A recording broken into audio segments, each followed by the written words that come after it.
Hola, bienvenidos, bienvenidas. Continuamos con el desarrollo de la unidad 1. Ya tratamos la premodernidad, esto es, la edad antigua y la edad media. Hoy comenzaremos finalmente con el tema central de la unidad 1, que es la modernidad.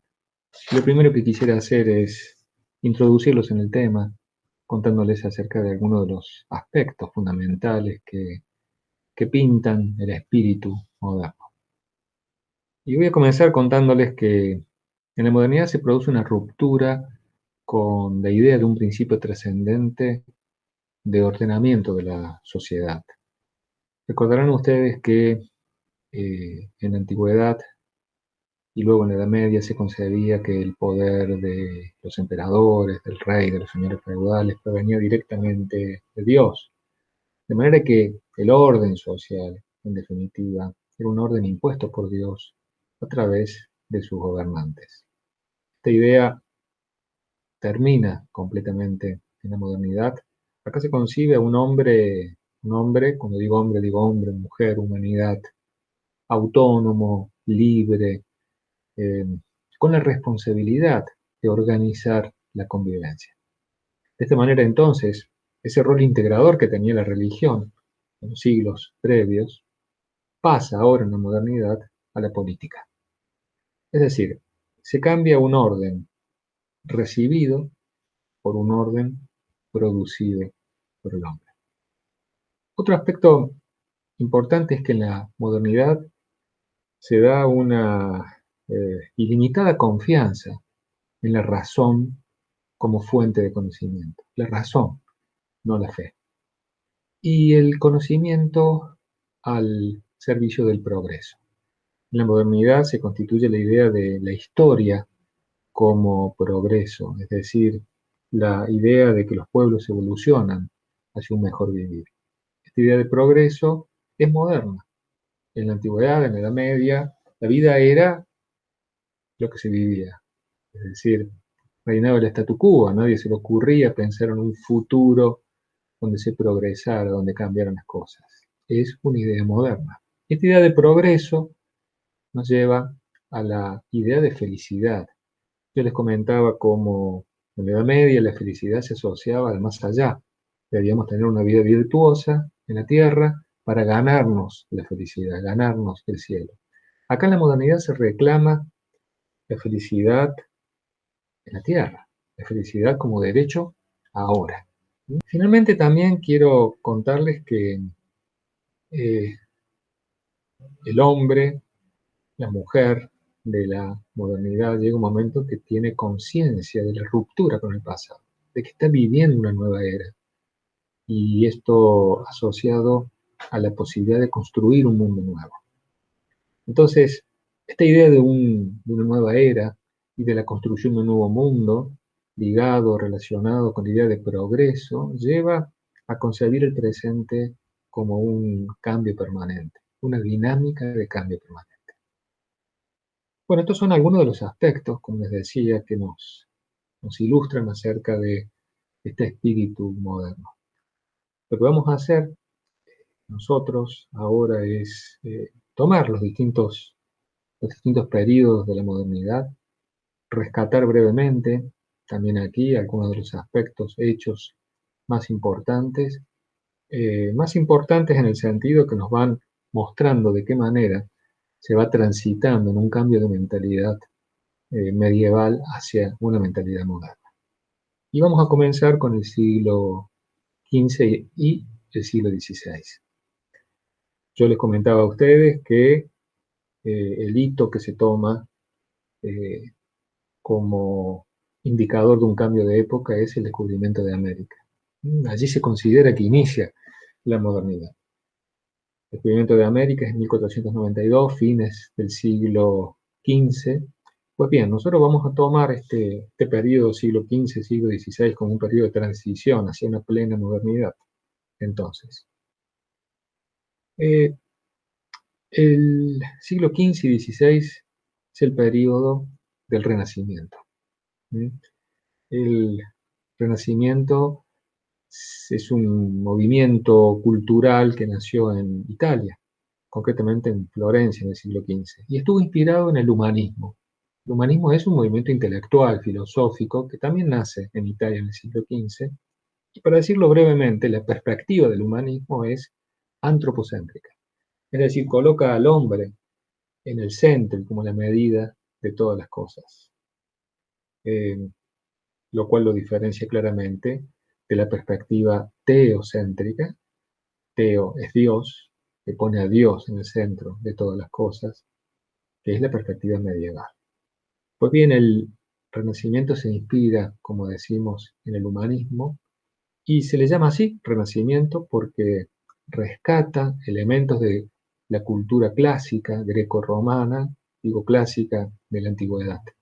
Los máximos exponentes del Renacimiento son del campo del arte, pero hay exponentes muy importantes renacentistas en todas las manifestaciones de la cultura. Pues bien, este es el periodo entonces del Renacimiento. ¿Y qué aspectos nos interesan de este periodo? Bien, recordarán ustedes que les comentaba que hacia fines de la Edad Media, los siervos comenzaron a salir de los límites del feudo, eh, a comerciar sus excedentes de producción.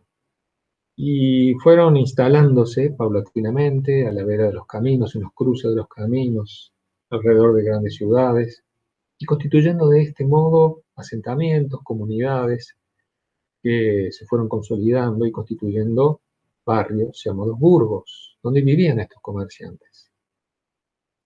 Sus habitantes eran los burgueses. La burguesía nace con la modernidad. Estos propietarios, pequeños propietarios inicialmente, que comerciaban sus mercaderías. Y ligado a la burguesía nace el capitalismo. ¿Sí? Es decir, una vez más, estos burgueses, propietarios, que hacen trabajar su capital a los efectos de obtener un rédito y en donde su oferta se cruza con la demanda de esos productos, generando un mercado en donde se establecen precios. Este es el sistema económico capitalista. Y observen esto qué interesante, porque el capitalismo, como decimos, nace siglo XVI, y si lo traemos hasta la actualidad, estamos hablando de unos 5 siglos. Sin embargo, la historia de la humanidad, cuando nace el capitalismo, ya había recorrido 50 siglos. De modo que cabe la pregunta si el capitalismo como sistema económico y social habrá, habrá llegado al fin de la historia, es decir, a un grado máximo de la evolución o del progreso de la humanidad, o si es posible concebir un mundo, quizás en siglos, en donde tengamos otro sistema económico, social, que no sea capitalista. Una pregunta, ¿no?, desafiante, interesante, que nosotros no vamos ahora a tratar, pero que lo voy a dejar planteada, porque vamos a volver a conversar al respecto en la unidad 3. Entonces, la modernidad trae la burguesía y el capitalismo. Otro aspecto importante es que en la modernidad nace la idea de Estado. El Estado como este principio ordenador que los hombres deben darse a sí mismos.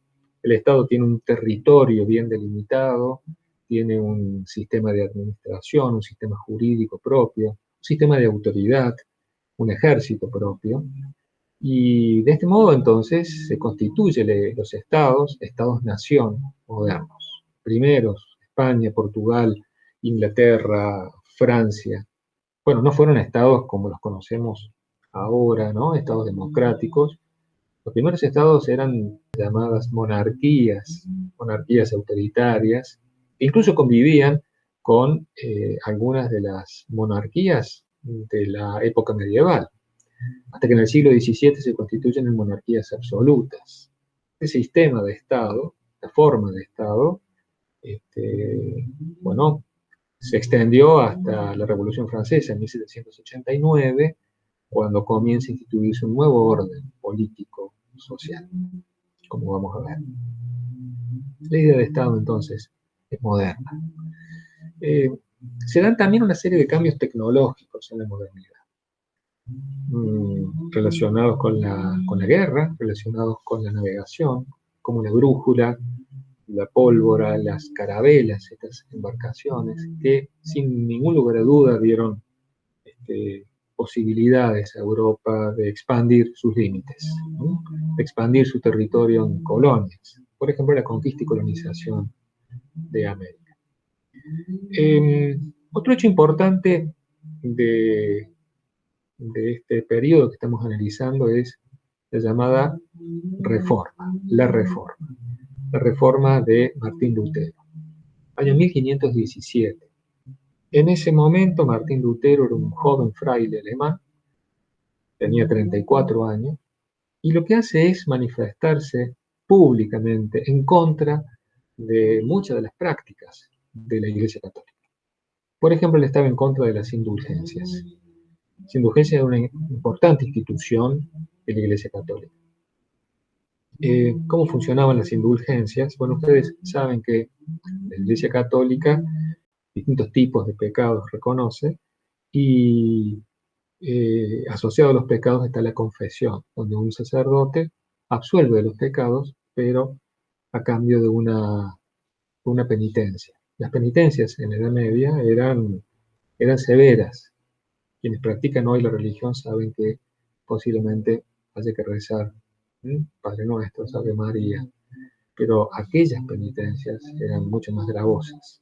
Pues bien, la indulgencia lo que hacía era absolver del pecado, pero liberarlo de la penitencia a cambio de un pago, de un dinero.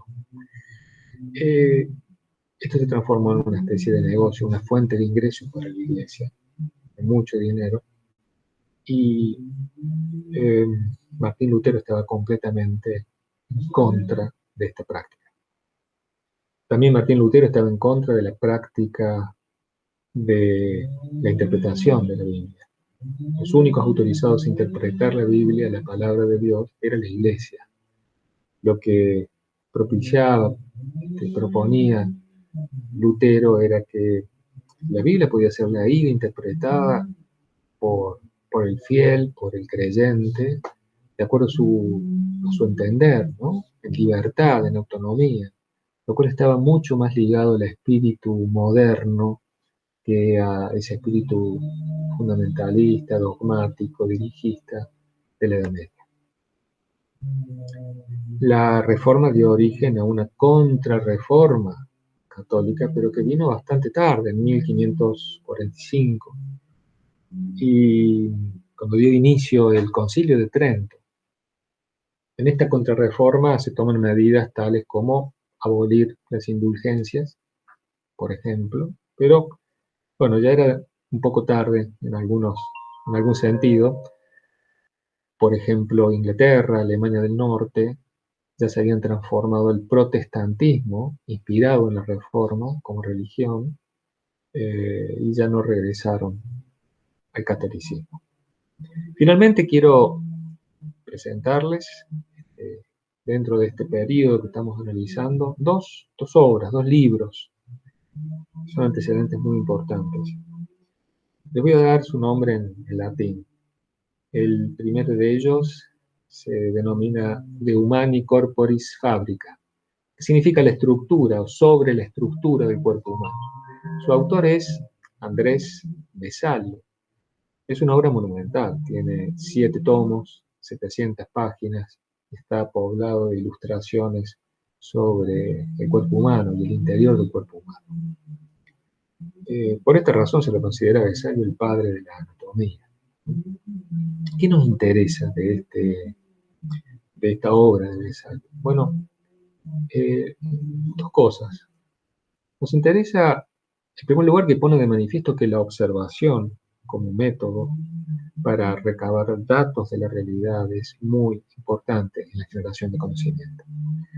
Y en segundo lugar, un aspecto más simbólico, Vesalio, para poder estudiar el cuerpo humano, lo que hizo fue tomar cadáveres, abrirlos, estudiarlos, y lo que se encontró es que el cuerpo humano, en ese estado es muy parecido al de cualquier animal. Es decir, y dicho, disculpen sencillamente, si uno abre un perro, lo que va a encontrar adentro es ni más ni menos que tripas. ¿Sí? Igual que ocurre si uno abre un ser humano. Y esto acercaba al ser humano, lo acercaba a un espacio mucho más terreno, lo emparentaba con los demás seres de la tierra y lo sacaba de ese lugar de privilegio que le había puesto la Iglesia en la Edad Media por considerarlo un ser superior, por considerarlo la máxima obra de Dios. Esta es la importancia que tiene esta obra de Besalí. Y en ese mismo camino es la importancia que tiene la obra de Nicolás Copérnico, que es el segundo de los libros al que quiero referirme. Nicolás Copérnico escribe un libro que se denomina De Revolutionibus Orbium Celestium. A mí siempre me sonó un pase de magia de Harry Potter, Revolutionibus Orbium Celestium.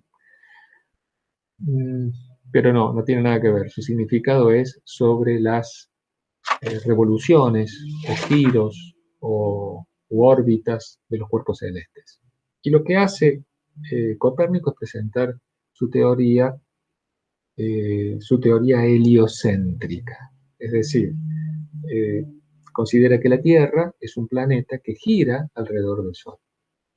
Y en este sentido se contrapone, refuta la teoría que durante siglos había imperado, que es la teoría de Claudio Ptolomeo, o la teoría tolemaica. Claudio Ptolomeo nació eh, en el siglo II de la antigüedad, es decir, estamos hablando de la antigüedad. Era un astrónomo, seguramente en ese momento lo llamábamos filósofo, que estudiaba los cielos, y él tenía su teoría que la Tierra era el centro del universo. Una teoría que tomaron con gusto en la Edad Media, la Iglesia, porque simbólicamente era muy fuerte. La Tierra es el hogar del hombre, máxima obra de Dios, y es el centro de todo el universo. Así que imaginen ustedes el impacto de la obra de Copérnico, diciéndole que la Tierra era un planeta pequeño que giraba alrededor del Sol. Estas son las teorías heliocéntrica de Copérnico versus la teoría geocéntrica de Ptolomeo. ¿Por qué es importante esta obra de Copérnico? Bueno, es importante por lo mismo que hablábamos recién, porque pone de manifiesto la importancia que tiene la observación para la generación de conocimiento, ¿sí? Más allá, en este caso, de los dogmas religiosos. Eh, Aún así, debo decir que muchos de ellos eran muy creyentes y se debatían permanentemente en esta tensión entre las enseñanzas dogmáticas de la Iglesia y las conclusiones a las que ellos llegaban a través de sus observaciones y estudios. Estamos de este modo transitando hacia una modernidad plena. Bueno, vamos a llegar hasta acá. Vamos a llegar hasta acá, en esta primera parte, y les propongo que en un segundo encuentro analicemos los siglos XVII y XVIII. Les agradezco la atención y hasta pronto entonces.